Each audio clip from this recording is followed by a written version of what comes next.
Hello dear students, exercise 3.3 का first question का fourth part देखेंगे आज। थर्ड पार्ट हमने प्रीवियस वीडियो में देख लिया है। अगर आपने प्रीवियस वीडियो नहीं देखा है तो उसका लिंक आपको इस वीडियो के डिस्क्रिप्शन बॉक्स में मिल जाएगा, आप उस वीडियो को देख सकते हो। ठीक है, तो क्वेश्चन एक बार फिर से रीड कर लेते हैं। क्वेश्चन में दिया है solve the following equations by elimination method and substitution method. यहाँ जो इक्वेशन दिया हुआ है, इस इक्वेशन को आपको एलिमिनेशन मेथड से और सब्स्टिट्यूशन मेथड, दोनों मेथड से आपको सॉल्व करना है। तो फोर्थ पार्ट देख रहे हैं अपन। फोर्थ में दिया हुआ है x/2 plus 2y/3 equals to -1। दूसरा इक्वेशन दिया है x minus y/3 equals to 3। तो अब ये जो दोनों इक्वेशन है, इन दोनों इक्वेशन को पहले सिंप्लीफाई करना होगा। सिंप्लीफाई करने के बाद अपन इसमें एलिमिनेशन मेथड अप्लाई करेंगे। तो यहाँ पर देखो, ये x/2 और 2y/3, इनमें से अपन अगर इनका अगर एडिशन करना चाहे तो यहाँ पर अपन को एलसीएम लेना पड़ेगा। 2 और 3 का एलसीएम आता है 6। देखो, एलसीएम लेना मैं आपको इसलिए नहीं सिखा रहा हूँ क्योंकि आप प्रीवियस क्लासेस में कर चुके हो, फिर भी नहीं आता तो एक बार दिखा देता हूँ कैसे करते हैं। देखो, 2 और 3 है, एलसीएम लेंगे। सबसे पहला प्राइम नंबर 2 होता है, 2 से डिवाइड करो, 2 1 जा 2, और ये डिवाइड नहीं होगा तो एज इट इज। फिर 3 से करो, ये 1 और ये भी 1, 2 इंटू 3 6 हो गया, 6 एलसीएम आ गया। कंपेयर कर लो, 2 के टेबल में 6 3 टाइम्स में आता है, तो इसके न्यूमरेटर को 3 से मल्टीप्लाई करते हैं। यहाँ कोफिशिएंट 1 है तो ये हो गया 3x प्लस 3 के टेबल में 6 2 टाइम्स में आता है, तो इसके न्यूमरेटर को 2 से मल्टीप्लाई कर देते हैं। ऑलरेडी 2 है, 2 से मल्टीप्लाई करेंगे तो 4 हो जाएगा। 4y is equals to -1। अब इस 6 को राइट साइड शिफ्ट करेंगे, या डिनोमिनेटर में वहां जाके मल्टीप्लाई होगा। ये हो गया 3x plus 4y equals to 6 into -1 हो गया -6। ये है आपका इक्वेशन नंबर फर्स्ट। या आप चाहो तो इसको इक्वेशन फर्स्ट, इसको सेकेंड और इसको थर्ड फोर्थ भी दे सकते हो आगे। ठीक है, अब इस इक्वेशन को उठाते हैं। यहाँ पर देखो, इसको मैं सॉल्व कर लेता हूँ, मैं यहीं पर कर रहा हूँ। ये इसके नीचे कुछ नहीं है, मतलब 1 है, तो 1 और 3 का एलसीएम 3 होता है। कंपेयर करो, 1 के टेबल में 3 टाइम्स में आता है, तो इसके न्यूमरेटर को 3 से मल्टीप्लाई कर दो, 3x हो गया। माइनस 3 के टेबल में 3 एक ही बार में आ जाता है, तो इसके न्यूमरेटर को कुछ करने की जरूरत नहीं, क्योंकि 3 के टेबल में 3 1 टाइम्स में आएगा, तो और 1 से अगर ऊपर मल्टीप्लाई करोगे तो उतना ही आएगा, तो y इज इक्वल्स टू 3। अब यहाँ पर इसको सॉल्व करो, 3 को राइट साइड भेज देते हैं। ये हो गया 3x minus y is equals to 3 को उधर भेजेंगे तो मल्टीप्लाई होगा, 3 3 जा 9। ये आ गया इक्वेशन नंबर 2। अब इक्वेशन फर्स्ट और सेकंड से हम एलिमिनेशन मेथड यूज करके यहाँ सॉल्व कर सकते हैं। देखो, फर्स्ट इक्वेशन में भी 3x है, सेकंड इक्वेशन में भी 3x है। अगर मैं इन दोनों के बीच में सब्ट्रैक्शन कर दूं, यानी कि फर्स्ट इक्वेशन से सेकंड इक्वेशन को सब्ट्रैक्ट कर दूं, तो x वाला चीज एलिमिनेट हो जाएगा, यानी कि कैंसिल हो जाएगा। तो कर लेते हैं। यहाँ पर मैं सेकंड इक्वेशन यहाँ लिख रहा हूँ, 3x plus 4y is equals to 9। ये है सेकंड इक्वेशन। मैं दोनों को सब्ट्रैक्ट करूंगा, सब्ट्रैक्टिंग। देखिए, कुछ स्टेप्स ऐसा होता है जो बताना लिखना जरूरी नहीं है, लेकिन आपको समझ में आना चाहिए, क्योंकि अब आप क्लास 10th में हो। ठीक है, यहाँ पर मैं सेकंड इक्वेशन को उठा के यहाँ रख के इसको सब्ट्रैक्ट कर रहा हूँ, तो आप चाहो तो यहाँ पर वर्ड्स में लिख सकते हो कि on subtracting equation second by equation first. तो जब आप ऐसा लिख दोगे तो अगले को पता चल जाएगा कि आप क्या कर रहे हो। जो भी आपका पेपर चेक करेगा, आपको उसको पता चल जाएगा कि आप यहाँ क्या कर रहे हो। लेकिन अगर आप नहीं भी लिखते हो तो कोई प्रॉब्लम वाली बात नहीं है, लिख दोगे तो बहुत अच्छा रहेगा। ठीक है, तो यहाँ पर देखो, सब्ट्रैक्शन में क्या होता है, नीचे वाले इक्वेशन का सभी साइन चेंज हो जाता है। ये प्लस का माइनस हो गया, ये भी प्लस का माइनस हो जाएगा, और ये भी प्लस का माइनस हो जाएगा। जब सब्ट्रैक्शन होगा तो 3x प्लस में ऊपर है, 3x नीचे माइनस में है, ये दोनों कैंसिल हो गया।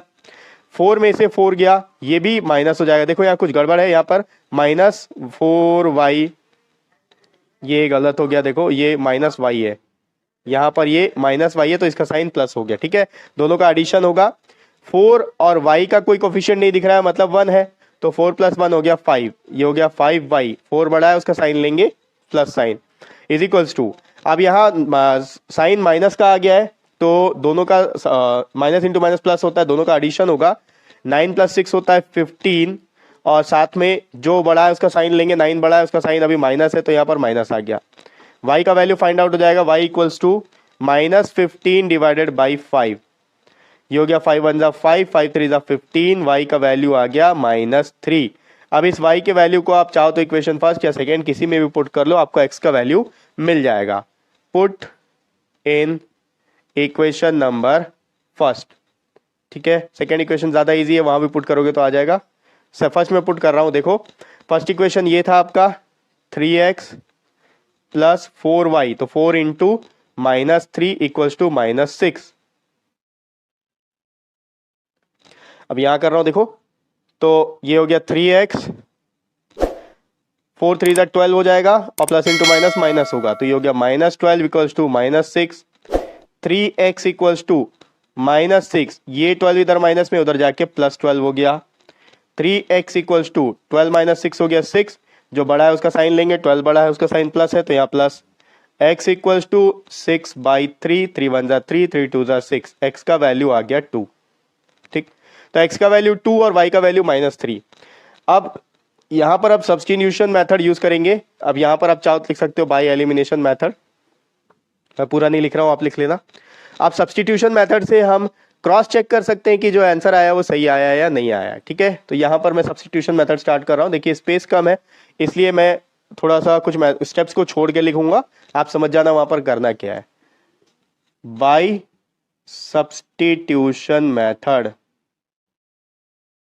ठीक है, तो फर्स्ट इक्वेशन ये ले लेते हैं, 3x plus 4y is equals to -6, ये इक्वेशन नंबर फर्स्ट है, और 3x minus y is equals to 9, ये इक्वेशन नंबर सेकेंड है।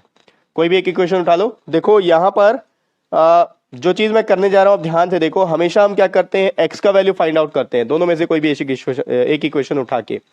यहां पर अगर आप ध्यान दो तो अगर मैं x का इक्वेशन उठाता हूं तो मेरे पास एक फ्रैक्शनल नंबर आ जाएगा, और उस फ्रैक्शनल नंबर का कैलकुलेशन थोड़ा सा मुश्किल होता है, क्योंकि देखो अगर 3x का वैल्यू मैं निकालू तो 3x is equals to 9 plus y हो जाएगा, y को उधर भेजेंगे, फिर x equals to 9 plus y divided by 3 होगा, क्योंकि 3 को उधर भेजना पड़ेगा, और जब x के जगह यहां पर फर्स्ट इक्वेशन में वो वैल्यू पुट करेंगे तो कैलकुलेशन थोड़ा सा दिक्कत हो सकता है, आंसर फिर भी आपका सेम आएगा। ठीक, उसके बजाय अगर मैं यहां पर y का वैल्यू फाइंड आउट कर लूं तो देखो क्या होगा, इस इक्वेशन से from equation number 2 minus y equals to 9 minus 3x हो जाएगा।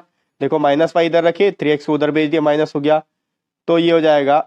अब यहां पर y इज इक्वल्स टू मैं लिख सकता हूं, ये साइन को मैं उधर शिफ्ट कर देता हूं, माइनस ऑफ 9 माइनस 3x, या फिर y इक्वल्स टू अगर ब्रैकेट ओपन करेंगे तो 3x प्लस 3x माइनस 9 होगा।